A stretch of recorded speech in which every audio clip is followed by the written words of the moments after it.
நோக்கி அமர்ந்திருப்போம், கவலை மறந்து காத்திருப்போம். கர்த்தரை நோக்கி அமர்ந்திருப்போம், கவலை மறந்து காத்திருப்போம். பாடல் எண் 82. கர்த்தரை நம்பியே நன்மை செய்வோம், நல்லதோர் மேய்ச்சலை கண்டடைவோம். கர்த்தரை நம்பியே நன்மை செய்வோம், நல்லதோர் மேய்ச்சலை கண்டடைவோம். அவரில் நாம் மகிழ்ந்திருப்போம், அவரில் நாம் மகிழ்ந்திருப்போம். அவரே அனைத்தும் வாய்க்கச் செய்வார். கர்த்தரை நோக்கி அமர்ந்திருப்போம், கவலை மறந்து காத்திருப்போம். கர்த்தரை நோக்கி அமர்ந்திருப்போம், கவலை மறந்து காத்திருப்போம். நீதிமான் ரட்சிப்பு நிச்சயமே, நித்தம் அடைக்கலம் கர்த்தர்தாமே. நீதிமான் ரட்சிப்பு நிச்சயமே, நித்தம் அடைக்கலம் கர்த்தர்தாமே. உதவி செய்து காத்திடுவார், உதவி செய்து காத்திடுவார். உள்ளத்தில் தங்கி நடத்திடுவார், உள்ளத்தில் தங்கி நடத்திடுவார். கர்த்தரை நோக்கி அமர்ந்திருப்போம், கவலை மறந்து காத்திருப்போம். கர்த்தரை நோக்கி அமர்ந்திருப்போம், கவலை மறந்து காத்திருப்போம். வழிகள் அனைத்தும் கர்த்தருக்கே ஒப்புவித்து நாம் மகிழ்ந்திருப்போம். வழிகள் அனைத்தும் கர்த்தருக்கே ஒப்புவித்தே நாம் மகிழ்ந்திருப்போம். கர்த்தரையே சார்ந்திருப்போம், கர்த்தரையே சார்ந்திருப்போம். இதய விருப்பம் நிறைவேற்றுவார், இதய விருப்பம் நிறைவேற்றுவார். கர்த்தரை நோக்கி அமர்ந்திருப்போம், கவலை மறந்து காத்திருப்போம். கர்த்தரை நோக்கி அமர்ந்திருப்போம், கவலை மறந்து காத்திருப்போம். ஹல்லேலூயா, ஹல்லேலூயா. இன்னொரு பாடல் பாடுவோம். 84வது பாடல். என்ன பாடுவது?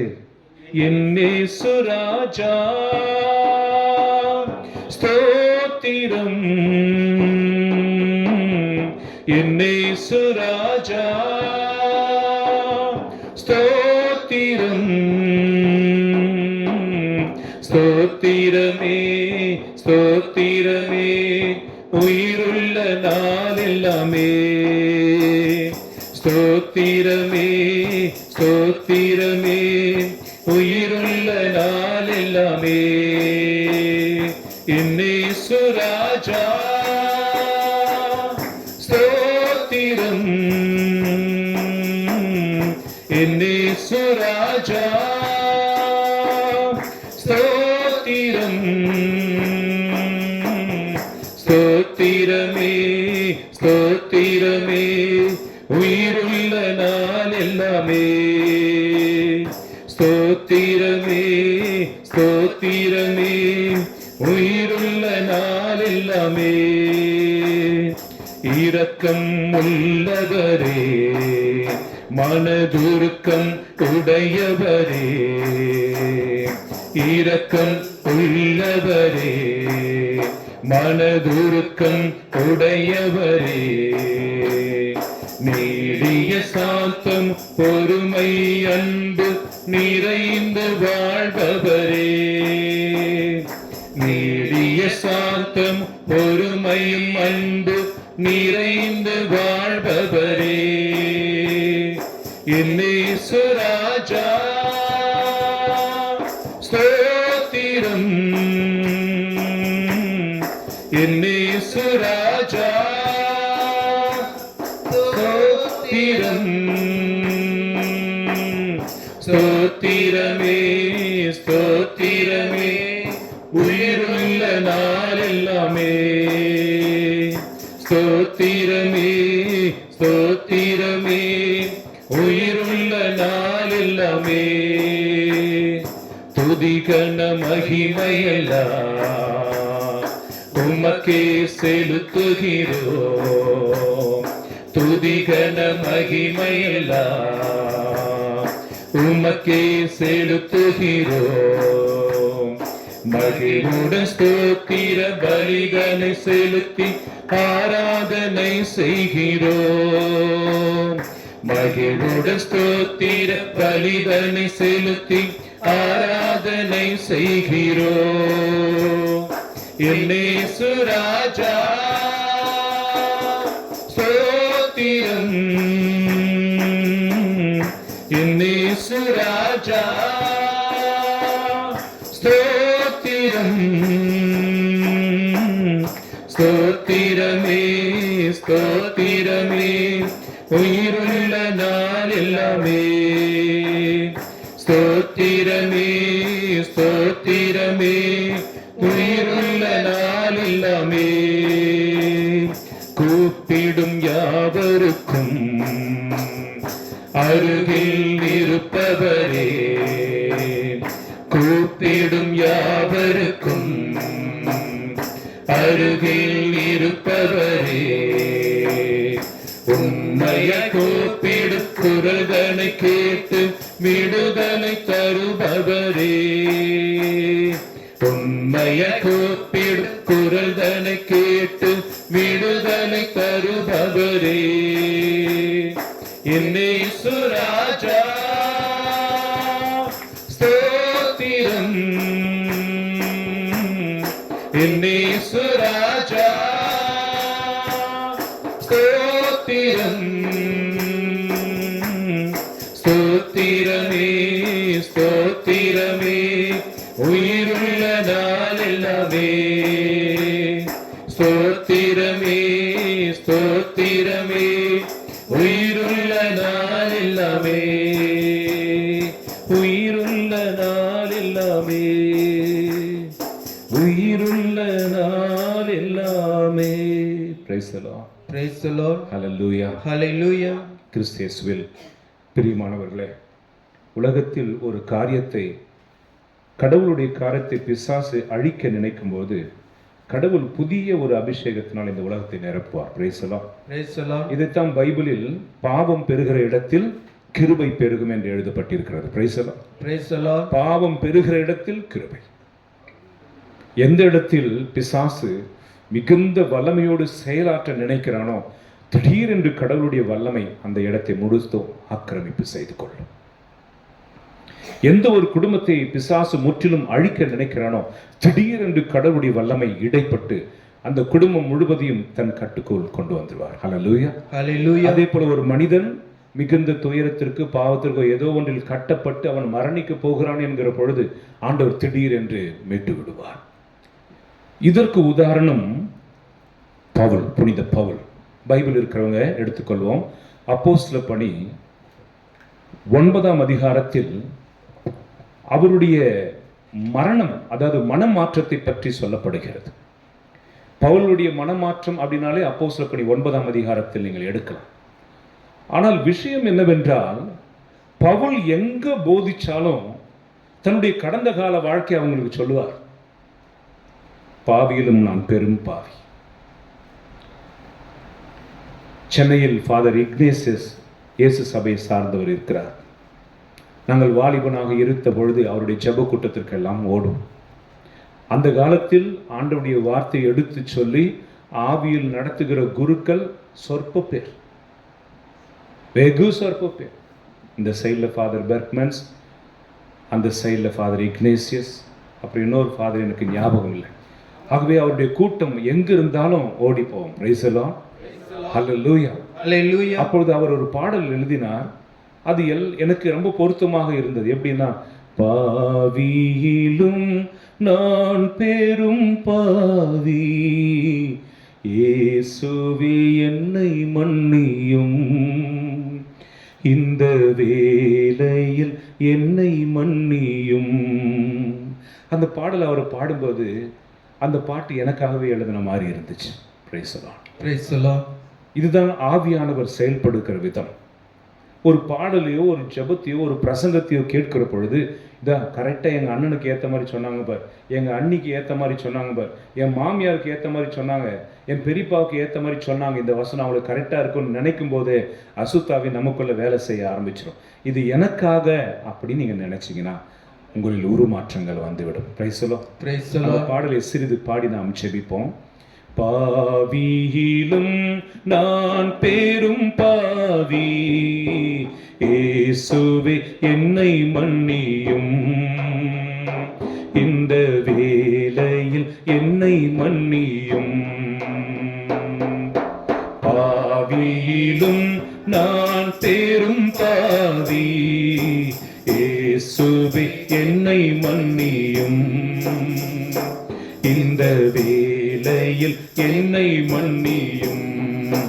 பொறாமையால் பாவம் செய்தேன், உம்மை விட்டு விலகி ஓடினேன். பொறாமையால் பாவம் செய்தேன், உம்மை விட்டு விலகி ஓடினேன். உம்மை விட்டு தூர போனேன், உம்மை விட்டு தூர போனேன். இந்த வேளையில் என்னை மன்னியும், இந்த வேளையில் என்னை மன்னியும். பாவியிலும் நான் பெரும் பாவி, இயேசுவே என்னை மன்னியும், இந்த வேளையில் என்னை மன்னியும். நல்ல இயேசுவே என்னை மன்னியும், இந்த வேளையில் என்னை மன்னியும். Praise the Lord. Praise the Lord. Hallelujah. Hallelujah. நாம் வாசிப்போம். கலாத்தியர் 1ஆம் அதிகாரம் ஆழமான செய்தியை நாம் கேட்போம். போன வாரம் மதுரையிலிருந்து ஒரு 5 பேர் ஜெபத்திற்கு வந்தார்களாம். அதில் ஒரு அம்மா என்ன சொல்லிச்சு, ஃபாதர் நாங்கள் வார்த்தையை தேடி வந்தோம். எல்லா இடத்திலும் வார்த்தைகள் போதிக்கப்படுகின்றன, ஆனால் எங்களுடைய கேள்விகளுக்கு பதில் வேண்டும். என் வாழ்க்கை ஏன் இப்படி இருக்கிறது, அதுக்கு பதில் வேணும். இந்த குற்றத்தை பாவத்தை என்னால் செய்யாமல் இருக்க முடிவதில்லையே, அதற்கு பதில் வேண்டும். நான் இவ்வளவு ஜெபித்தும் என் குடும்பத்தில் இவ்வளவு பிரச்சனைகள் ஓடிக்கொண்டு இருக்கிறதே, பதில் வேண்டி நான் வருகிறேன். ஹல்லேலூயா. Hallelujah. இன்றைக்கு நாம் கேட்க போகிற செய்தியில் அதற்கு பதில் கிடைக்கும். கொலோசியர் 1ஆம் அதிகாரம் 13ஆம் வசனம். கலாத்தியர் 1ஆம் அதிகாரம் 13ஆம் வசனம். சாரி. நான் யூத நெறியை பின்பற்றி வந்த காலத்தில், இப்போ சவுல் யூதராக இருந்தார்.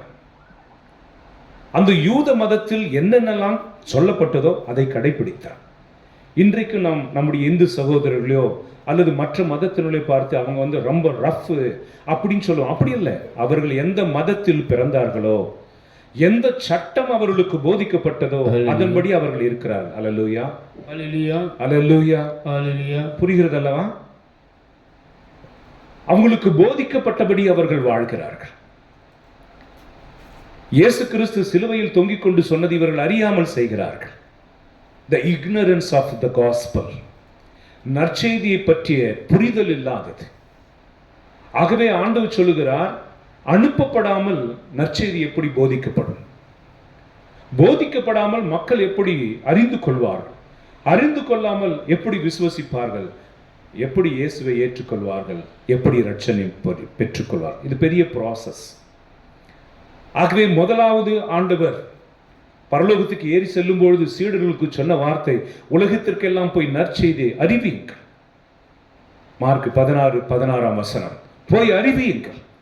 என் அன்பு பிள்ளைகளே, சகோதரி சகோதரியே, விசேஷமாக இன்றைக்கு ஜெப கூட்டத்துக்கு வந்திருக்கிறவர்களே, ஏதோ ஒரு வெள்ளிக்கிழமை வந்து ஒரு 2 மணி நேரம் கடவுளோடு அமர்ந்து விட்டு போவதனால நீங்கள் திருப்தி அடைஞ்சிடாதீங்க. உங்களை குறித்து ஒரு பெரிய திட்டத்தோடு, உங்களை குறித்த ஒரு பெரிய நினைவுகளோடு கடவுள் உங்களை கூப்பிடுறார். நான் சொல்றேன் பாருங்க, இன்றைக்கு கேட்கிறவர்கள் நாளைக்கு போதிக்கிறவர்களாக மாறுவீர்கள். சும்மா இல்ல, as a servant of God, கடவுளுடைய ஊழியனாக நீங்கள் இந்த உலகத்திற்கு நற்செய்தி அறிவிப்பீர்கள். நான் சொல்றதை இருதயத்தில் எழுதிங்க. உங்க மனைவி உங்களை விட்டுட்டு போனா என்ன போட்டோம், நீ பிறந்தது கடவுளுக்காக. உன் உற்சாகத்தை இழந்துடாத. உன் கருவில் ஒரு புழு பூச்சி குழந்தை பிறக்கல, துக்கத்துல இருக்காத, போட்டோடு. நீ பிறந்தது ஆண்டவருக்காக. எழும்பி பிரகாசி. தொழிலில் எல்லாத்திலும் நஷ்டம் வந்து இருக்கலாம், விட்டுடு, போனா போட்டோம். நீ பிறந்தது ஆண்டவருக்காக. உன்னை அன்பு செய்யறதுக்கு யாரும் இல்லை, அன்பு செஞ்சு ஏமாத்திட்டாங்க, விட்டுடு. உன்னை அன்பு செய்கிறவர், உன் அன்புக்காக காத்திருக்கிறவர்கள் உலகத்தில் ஏராளமானவர்கள். அல்லேலூயா. நேற்றுக்கு ஒரு தம்பி ஃபோன் பண்ணான். பேசி முடிச்சுட்டு என்னை ஒரு வார்த்தை கேட்டான் பாருங்க. புதுக்குன்னு அழுதுட்டேன். ஃபாதர், உங்களை அப்பான்னு கூப்பிட்டுமா? நான் இப்பயும் அழ வருது. Price the Lord. அப்பான்னு கூப்பிடலாமா? கூப்பிட்டுக்கடா செல்லம். எங்கேயோ எப்படியோ கடவுள் நம்ம எவ்வளவு வல்லமையாய் பயன்படுத்துகிறார். நான் எப்பொழுது ரொம்ப பிஸியா இருக்கிறேனோ ஆன்மாவின் வேண்டுதல் குரல் போட முடியாது, நேரம் கிடைக்காது, போட்டு விட்டுருவேன். நேத்திக்கு முந்தா நேத்துக்கு போடல. திருச்சியிலேருந்து ஒரு பாப்பா ஃபோன் பண்றா, சாமி இந்த வாய்ஸ் மெசேஜ் போட்டு விடுங்களேன், அதை கேட்டுட்டு தான் நான் வேலையே தொடங்குவேன். சிலுத்துக்குது உடம்பு. என் குரலை ஆண்டவர் பயன்படுத்துகிறார். இன்னொரு நாள் ஒரு குருடர் ஃபோன் பண்ணார். சாமி நான் பிளைண்ட் ஃபாதர், எனக்கு படிக்க வராது, நீங்க வாட்ஸ்அப்ல அனுப்புறீங்க, படிக்க முடியுமா? குருடருக்கு படிக்க முடியாது, ஆனா உங்க குரலை கேட்டுட்டு சந்தோஷமா இருப்போம். அப்பா, கடல் கடந்து நாடுகளை கடந்து இந்த ஜெபம் போய்கொண்டு இருக்கிறது. துபாயில் இந்த ஜெபத்தை ஜெபிக்க ஆரம்பித்திருக்கிறார்கள். அல்லேலூயா. ஆகவே அப்படியே அது வரும். நான் எதுக்காக சொல்லுகிறேன் என்றால், find out the purpose of your life. உன் வாழ்க்கை எதற்கு நீ கண்டுபிடி. உன் படகையும் வலையும் விட்டுட்டு வான் பேதுருவை கூப்பிடும்போது the purpose of the life of Peter was revealed. பேதுருவை பற்றிய செய்தி கொடுக்கப்பட்ட. படகை விட்டுறியா? ஏய், விட்டுடு அந்த படகை, அது உனக்கு பலன் கொடுக்கிறது இல்லை, விட்டுடு அந்த வலையை, விட்டுடு. உன்னை உயர்ந்த காரியத்திற்காக அழைக்கிறார், விட்டுடுன்றன. நீ விட்டுத்தானே பார். உன்னை எதற்காக கடவுள் படைத்தாரோ அந்த அலுவல் அன்னையிலிருந்து தொடங்கும். ஒரு அல்லேலூயா சொல்லுங்களேன். அல்லேலூயா, அல்லேலூயா, அல்லேலூயா. எனக்கு என்ன வருத்தம்னா, இந்த செய்தியை கேட்டுட்டே இருக்கும்போது சத்தியத்தை அறிஞ்சு நீங்களே அல்லேலூயா சொன்னா அது அறிஞ்சிட்டீங்க, புரிஞ்சிட்டீங்கன்னு அர்த்தம். மண்ணா இருக்கிறதுனால சொல்லி அல்லேலூயா சொல்றோம். இன்னும் இருப்போம், இன்னும் 10 வருஷமானாலும் அப்படிதான் இருப்போம். ஏன்னா நான் சொல்றது தப்பா நினைச்சுக்காதீங்க. யாருக்குள்ளெல்லாம் கடவுளுடைய வல்லமை ஊற்றப்படுவதற்குரிய இடத்திற்கு வந்திருந்தாலும், ஊற்றுகிறவருடைய வார்த்தையை கேட்டாலும் அவர்களுடைய மனசு இறுகி போயிருக்கிறதோ, அவர்களை கடவுள் எடுத்து பயன்படுத்த போவதில்லை. வேணும்னா வேற எதற்காக பயன்படுத்துவாரே தவிர, அவர் எதற்காக பயன்படுத்தணும்னு நினைச்சாரோ அதற்கு நீ பயன்படுத்தப்பட மாட்ட. ஹல்லேலூயா. இன்றைக்கு நீ பலவீனமாக இருக்கலாம், ஒரு பாவியாக இருக்கலாம், பாவியுடைய மொத்த உருவமாக மாறி இருக்கலாம். ஆனா எந்த செகண்ட்ல ஆண்டவர் உன்னை மாத்திடுவார். ஆனா அகங்காரிகளுக்கு, இருதயத்தை மூடிக்கொண்டவர்களுக்கு கடவுளும் தன் இருதயத்தை மூடிக்கொள்கிற நாட்கள் வரும். அல்லேலூயா. பவுல் சொல்றாரு, நான் யூத சட்டத்தை கடைபிடித்தவனாக நான் வாழ்ந்து வந்தேன். அந்த சட்டம் சொன்னது ஒரே ஒரு கடவுள், நம்மை தவிர வேறு ஒரு கடவுள் உனக்கு இல்லாமல் போவதாக.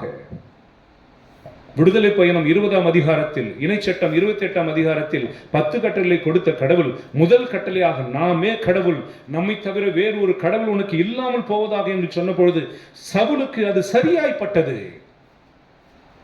கிறிஸ்து என்கிற ஒருவர் வந்திருக்கிறார். கிறிஸ்து என்கிற ஒருவரை மெசியா என்கிறார்கள். கிறிஸ்து என்கிற ஒருவரை கடவுளுடைய மகன் என்கிறார்கள். அவரை உலகம் கொண்டாடுகிறது. அவர் செத்தாராம், உயிர்த்தாராம், அவரை கடவுள் என்று ஆராதிக்கிறார்களாம். பரிசுத்தாவி இறங்கி வந்ததாம், அந்நிய பாஷையில் பேசினார்களாம். இப்பொழுது அப்போஸ்தலர்கள் எல்லாம் அற்புதங்கள் செய்கிறார்களாம். இது எல்லாம் பொய்யாகத்தானே இருக்க வேண்டும். யூத சட்டம் ஒரே கடவுள் என்று சொன்ன பொழுது இயேசு எப்படி கடவுளாக இருக்க முடியும் என்கிற சிந்தனையில் அவர் வாழ்ந்தார். கிறிஸ்தவர்களை துன்புறுத்தி வந்தார். 15ஆம் வசனம், அது 13 தொடர்ந்து, I was violently persecuting the church of God.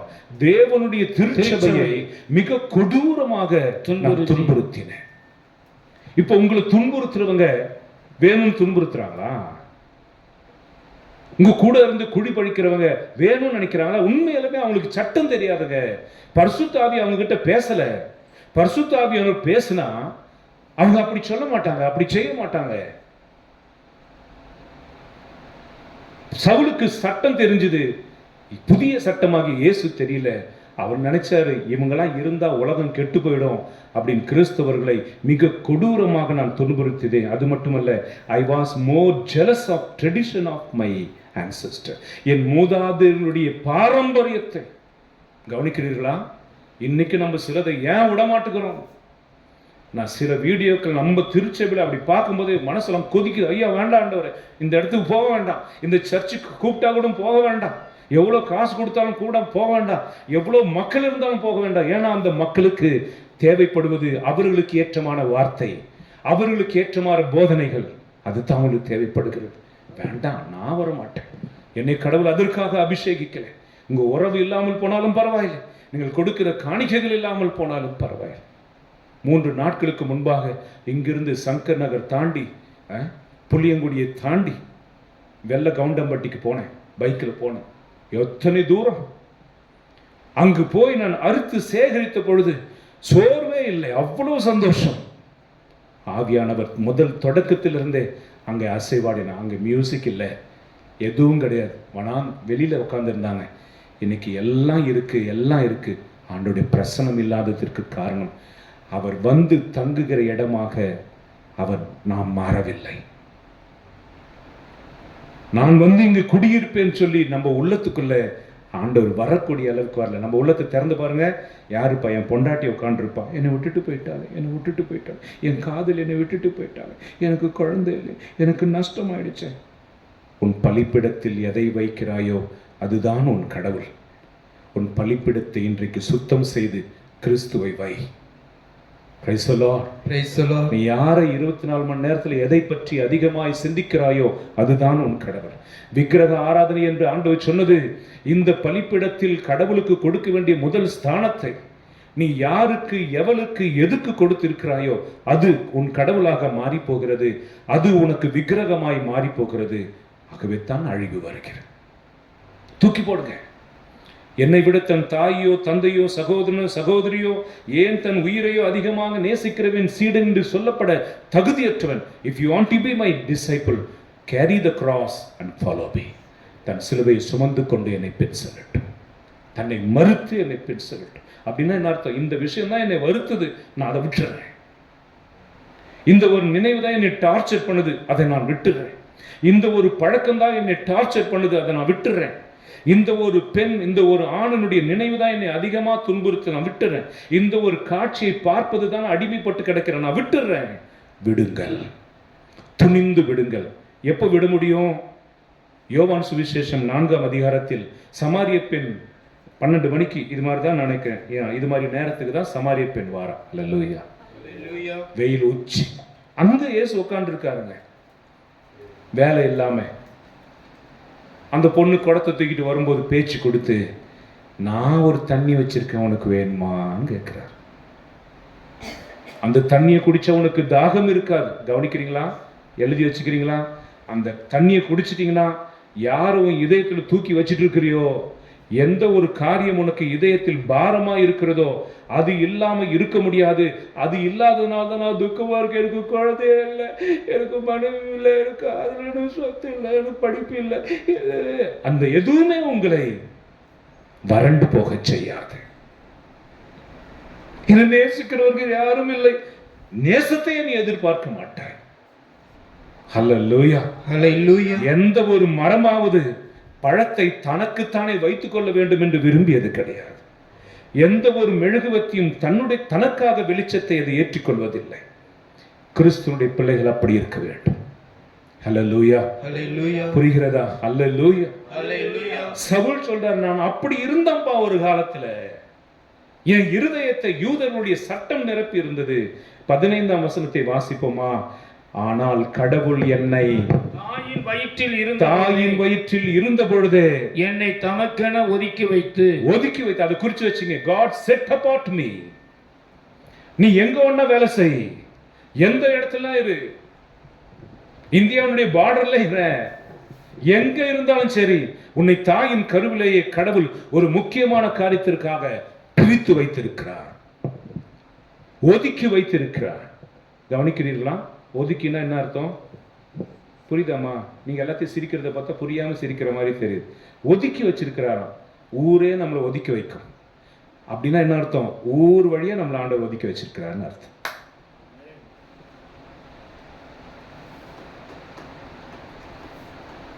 நம்மை ஒதுக்கி வைப்பார். சங்கத்தில் ஒதுக்கி வைப்பார், கூட்டத்தில் ஒதுக்கி வைப்பார். இருக்கிற மக்கள் நம்ம சின்ன ஜாதியா இருப்போம், இல்ல சின்னவனா இருப்போம், அந்த திறமையெல்லாம் ஒதுக்கி வைப்பார்.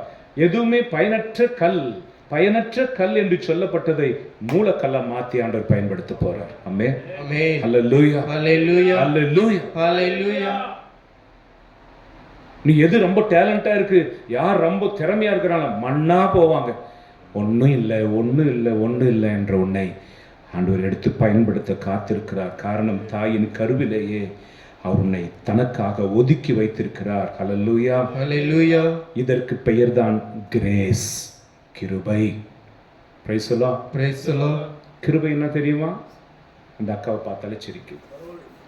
கிருபை. Price the Lord. Praise the Lord. கிருபைனா என்ன? நான் தகுதி இல்லாம இருந்தோம், என்னை தகுதிப்படுத்துறாரே. நான் அவரை எதிர்க்கிறவனாக இருந்தும் என்னை நேசிக்கிறாரே. நான் அவரை மறுதளித்தவனாக இருந்தாலும் என்னை திருச்சபைக்கு தலைவியராக்கிறாரே. நான் அவனை காட்டி கொடுக்கிறவனா இருந்தாலும் என்னை என் பாதத்தை கழுவுறாக இருக்கிறாரே. நான் அவரை அவிவிசுவாசத்தோடு நோக்கினாலும் தன் இருதயத்தை திறந்து காட்டுவராக இருக்கிறாரே. அந்த கடவுளுடைய செயலுக்கு பேர் தான் கிருபை. Price the Lord. Praise the Lord. தெலுங்குல அழகான ஒரு பாடல் இருக்கு, தமிழ்ல வந்துச்சான்னு தெரியல. கிருபா கிருபா என் இயேசு கிருபா, கிருபா கிருபா கிருபா கிருபா கிருபா என் இயேசு கிருபா, கிருபா கிருபா கிருபா. Praise the Lord. கிருபை கிருபை என் இயேசுவின் கிருபை, கிருபை கிருபை என் இயேசுவின் கிருபை. ஹல்லேலூயா. Hallelujah. அந்த வார்த்தையிலேயே அவ்வளவு ஆழம் இருக்கிறது. கிருபை என்றால் என்ன? நான் தகுதியற்று போயிருந்தாலும் ஆண்டவர் என்னை தகுதியாக்குகிறார். Praise the Lord. Praise the Lord. It's a free gift. It's a free gift. நான் ஊட்டிக்கு என்னுடைய கூட சாமியார் படித்த பையன் வீட்டுக்கு போயிருந்தேன். அவன் சாமியாருக்கு படிக்கும்போது ஃபுட்பால் நல்லா ஆடுவான், ரொம்ப முரட்டுத்தனமாக ஆடுவான். ஒரு முறை பாலில் காலை வச்சு கீழே விழுந்துட்டான். அங்கே விழுந்த வேகத்தில் இந்த இடத்துல நரம்பு சிக்கிடுச்சு, எலும்புக்கு நடுவில். விழுந்தவன் எழலை, இடுப்பு கீழே உணர்வு இல்லை. ஹாஸ்பிட்டலாக சுற்றுறோம், அவன் கால் நிற்கவும் இல்லை, ஒன்றும் இல்லை. அந்த கொஞ்ச நேரத்துக்குள்ள இந்த மூத்திர பையெல்லாம் அடைச்சி போய் வயிறு உப்பசமாயிடுச்சு. உசுருக்கே ஆபத்தாயிடும். அதிகாலையில் ஒரு ஹாஸ்பிட்டலில் சேர்த்து அவனுக்கு ட்ரீட்மெண்ட் கொடுத்து அவனை மறுபடியும் செமினரிக்கு கொண்டு வந்தாங்க. 3 மாதம் அவன் படுக்கையில் கிடந்தான். ஒவ்வொரு வினாடியும் வலியில் துடிப்பான். அந்த 3 மாதம் அவனுக்கு நான் தான் அட்டெண்டராக இருந்தேன். கக்கூஸ் எடுக்கிறதோ, மூத்திரம் எடுக்கிறதோ, திருப்பி விடுறதோ, ட்ரெஸ்ஸு போடுறதோ. 1 மாதம். இந்த 1 மாதத்திற்கு பிற்பாடு தான் தாய் தந்தைக்கே நாங்கள் தெளிவுபடுத்தினோம், உங்கள் பையனுக்கு இப்படி ஆச்சு. நாங்கள் அவங்க அம்மா வந்து அடிச்சுட்டு அழுதுச்சு. என் பிள்ளை செத்து இருந்தாலும் இப்படி தான் சொல்லியிருப்பீங்களோ. அப்புறம் கோபம் அமர்ந்த பிற்பாடு அவன் சொல்லியிருக்கிறான், என் பெயர் குமார் லூயிஸ் தான் எல்லாத்தையும் பார்த்துக்கிட்டாங்க. அப்படியா? ரொம்ப நன்றிப்பா. அவங்க வீட்டுக்கு நான் ஊட்டிக்கு போயிருந்தேன். அவன் நல்லாயிட்டான். அப்பொழுது அவங்க அம்மா எனக்கு பிடிச்சதெல்லாம் சமைச்சு போடுது. துணி கடைக்கு போய், என் பெரிய பையன் சென்னையில் இருக்கிறான், உங்களை மாதிரி தான் இருப்பான், உங்கள் கலர் தான் இருப்பான், ஒரு ட்ரெஸ் எடுங்க, ஒரு பேண்ட் எடுங்க, ஒரு ஷர்ட் எடுங்க, எல்லாத்தையும் வாங்கி என் பைக்குள்ளேயே வச்சிருக்கு. நான் பஸ்ஸில் ஏறி உக்காந்துட்டு பையை திறந்தா நான் வாங்கின துணியெல்லாம் எனக்கே வச்சிருக்கு. என்னம்மா இப்படி பண்ணியிருக்கிறீங்களே அப்படின்னா, உங்களுக்கு கிஃப்ட்டு. என் பையனுக்கு நீங்கள் செய்ததுக்கு ஈடு செய்ய முடியாது, ஆனாலும் கிஃப்ட்டு. ஆனால் இங்கே வேத வசனம் என்ன சொல்கிறது? நீ கடவுளுக்கு அருகதையற்றவனாக இருந்தாலும் உங்களுக்கு கிஃப்ட்டு. Price the Lord. இதற்கு தகுந்த ஒரு உதாரணம் சொல்றேன். ஒரு பையன் ஃபயர் என்ஜின் இருக்கு இல்லையா, தீ அணைப்பு, அங்கே வேலை செய்கிறான். சின்ன வேலை தான், திருமணமானது. இந்த பெண் படித்தவள், வேலை செய்கிற இடத்துல அவளுடைய மேனேஜரோடு அவளுக்கு அன்பு. நல்லா படிச்சிருக்கான், எவ்வளோ டீசெண்டாக இருக்கான், நல்லா டக்கின் பண்ணி கோட்டு போட்டு நல்லா இருக்கான், நல்ல பணம். என் வீட்டுக்காரர் பாரு, அழுக்கு துணி, அந்த லாரியை தொடச்சிக்கிட்டு. அதனால் கணவர் மேல் அன்பு குறைந்தது, அங்கே பாசம் அதிகமானது. கடைசி இவனை விட்டு விட்டு அங்கேயே பிறந்த மகளை கூட்டிட்டு போயிருந்தான். ஒரு நாள் வந்தது, மகளுக்கு ஒரு பெரிய வியாதி வந்தவொடனே டாக்டர் அதிக பணத்தை கேட்குறார். அந்த மனைவி தன்னுடைய இரண்டாவது கணவன்கிட்ட போய் கேட்குறாங்களாம். அவன் சொன்னான், அந்த பார், உன்னை தொட்ட பாவத்திற்கு உனக்கு ஒன்றா தருவேன், உன் பொண்ணுக்கெல்லாம் செலவழிக்க முடியாது அப்படின்னு சொல்லிவிட்டாங்களாம். எல்லா மனைவியருக்கும் புத்தி புகட்டுற காலம் வரும். அவள் புலம்பி மருத்துவமனையில் இருக்கிற குழந்தைக்கு செலவு பண்ணாதான் ஆப்ரேஷன். ஹாஸ்பிட்டலுக்கு வந்தால் பணம் கட்டியாகிவிட்டது, ஆப்ரேஷனுக்கு ஏற்பாடு செய்யப்பட்டு கொண்டிருக்கிறது, நீங்கள் கவலைப்படாதீர்கள். யார் செய்தது? மூளையில் அவங்க அப்பன் நின்றுட்டு இருந்தான். ஆகவே இன்றைக்கு என் கண் மறைக்கப்பட்டு இருக்கிறது. ஐயா புரியுதுங்களா? இன்றைக்கு என் கண் மறைக்கப்பட்டு இருக்கிறது. ஏனால் எனக்கு சொல்லிக் கொடுத்தவர்கள் அப்படி, யூத சட்டம் அப்படி, நான் இப்படி வாழ்ந்து கொண்டிருக்கிறேன். எனக்கு ஒரு நாள் கண் திறக்கும். உங்கள் மனைவியுடைய கண்கள் திறக்கும். உங்களுடைய விரோதிகள் எல்லாம் உங்களிடத்தில் திரும்பி வருவார்கள். ஹல்லேலூயா. ஒரு ஆமென் என்று சொல்லுங்களேன். ஹல்லேலூயா.